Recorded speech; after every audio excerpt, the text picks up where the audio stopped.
Hi Aquarius, this is Tisch Aitken, and this is your monthly report for the month of November. We are wrapping up the Capricorn story of collapsing of old structures and working within restrictions and limitations and massive karma and death and rebirth on the global level. And for you, it's fallen in the 12th house of spirituality and endings and the subconscious mind.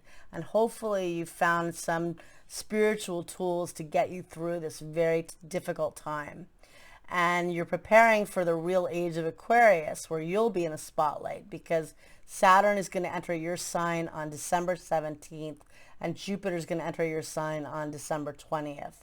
So we want to get the most of this remaining time of Saturn and Jupiter and Pluto in Capricorn, because we're never ever going to have this lineup again.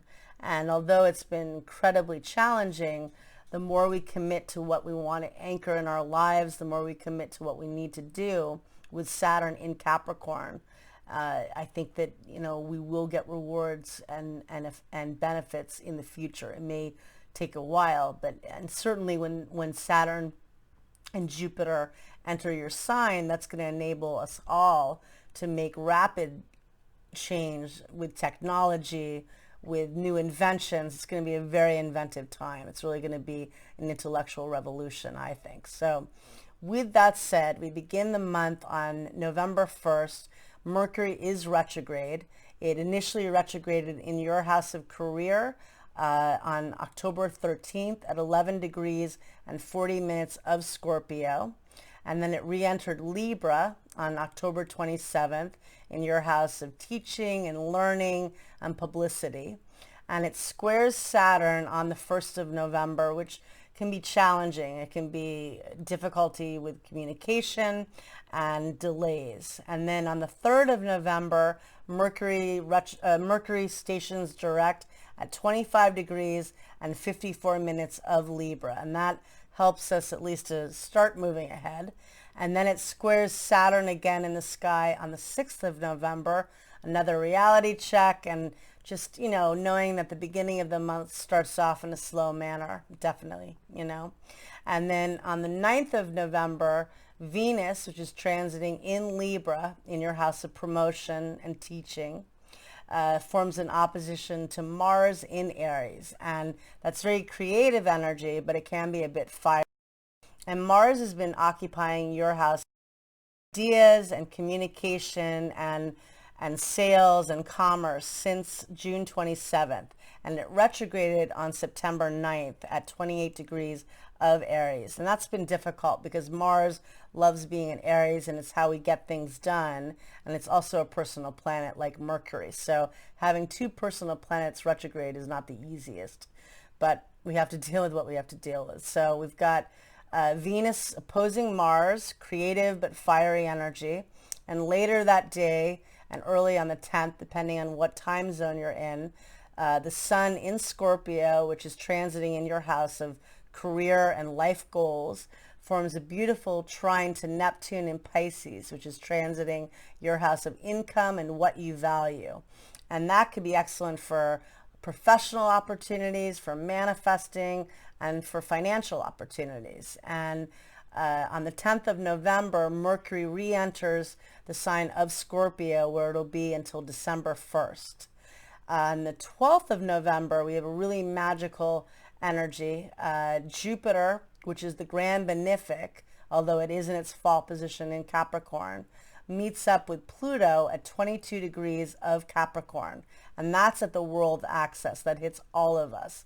And that directly triggers the historical and unforgettable Saturn-Pluto pairing that occurred on January 12th at 22 degrees of Capricorn.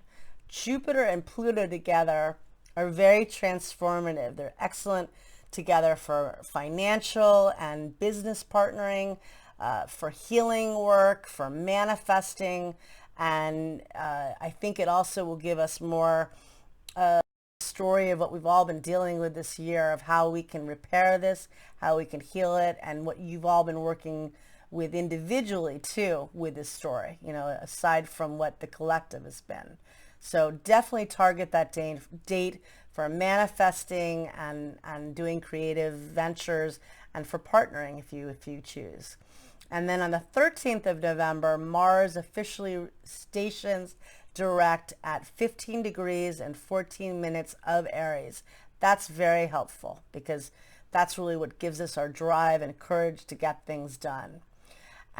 On the 15th of November, we have a new moon that takes place at 23 degrees of Scorpio in your house of career. A new moon is always a good time for initiating new things and setting intentions, but it's going to be a tricky new moon because Venus squares Pluto that day, which can be breakups and challenges financially, and it squares Jupiter later in that day, early into the 16th, and that can expand that story. So it's tricky, but still, use it to set intentions of what you want to achieve professionally. On the 17th of November, Mercury in your house of career opposes Uranus in the house of home and family, and that could be disruptive professionally or at home. It's innovative energy, but it is disruptive, so it's a little tricky. Expect the unexpected on that date. And then on the 19th of November, Venus, which is transiting in your house of learning and promotion, squares Saturn in the sky, and that's a bit of a reality check as well. Not the best day to partner, more to work on your own. And then on the 20th of November, Mercury clears its shadow, meaning it clears the degree at which it retrograded. So that helps to get you moving more ahead professionally in what you want to achieve. And on the 21st of November, the Sun exits the sign of Scorpio and enters Sagittarius, where it'll be transiting until December 21st. And it's transiting in your house of friends and groups and networking. So that's excellent for networking in all sorts of ways, professionally, socially, romantically. And Venus also changes signs that day and exits Libra and enters Scorpio, where it'll be transiting until December 15th in your house of career. And that's really good for you for negotiating and for meeting with different people and, partnering and just good for business success. And then on the 27th of November, Venus in Scorpio forms an opposition to Uranus, and that can be creative, but that can also be disruptive. So again, with Uranus cycles, expect the unexpected. That's the ruler of your sign by modern astrology, so you're familiar with that kind of energy. And then on the 28th of November, Neptune stations direct. And we feel that energy 5 days before and 5 days after. And that can be very foggy energy. It could reveal secrets and hidden information because, we had Mercury retrograde in Scorpio initially. Mercury doesn't leave Scorpio until December 1st, so that often uncovers secrets in itself. And then you've got Neptune, which is hidden information, but also very foggy and emotional. And 2 days before a lunar eclipse that takes place on November 30th at 8 degrees and 38 minutes of Gemini. And that falls in your house of creativity and romance and self-expression. Full moon eclipse is a wild card. You know that a lot's going to happen. It's a degree off from the world axis. It's because anything at 7 degrees of the mutable signs is at the world point. So Gemini, Virgo, Sagittarius, and Pisces, anything at 7 degrees of those signs is the world axis. But it is a completion, it's a fruition, and it's in your house of romance. Maybe something you've been working on creatively comes to completion. Maybe you've been dating somebody and you take it to another level. But it also can be very emotional because it's like a full moon on steroids. So we're still dealing with challenging times, and you are preparing for a very big time in your life. So I wish you a lot of luck because we're almost headed for the real age of Aquarius. Thank you.